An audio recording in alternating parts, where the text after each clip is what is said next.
हम आपके है कौन हा चित्रपट इतका प्रसिद्ध झाला की त्यासोबतच सलमान त्याचबरोबर माधुरीची जोडीसुद्धा फेमस झाली. पण सर्वात चर्चेत राहिली ती म्हणजे माधुरीची जांभळ्या रंगाची साडी.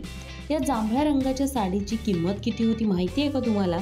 हेच आज आम्ही या व्हिडिओमधून सांगणार आहोत. माधुरीची ही साडी 15 लाखांची होती.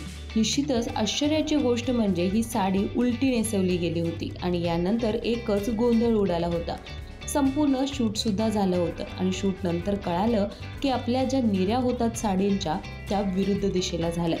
पण तरीसुद्धा या गाण्याने अक्षरशः माधुरीला टॉप ॲक्ट्रेस बनवलं.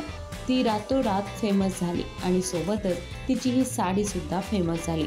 आता पाहिलं तर या जांभळ्या रंगाच्या साडीमध्ये माधुरीचा हा नवीन लुकसुद्धा पाहायला मिळाला होता. पण तुम्हाला तिचा जुना लुक कसा वाटत होता नक्की कळवा. त्याचबरोबर तुम्हाला कोणत्या रंगाची साडी आवडते हे कॉमेंट करायला विसरू नका.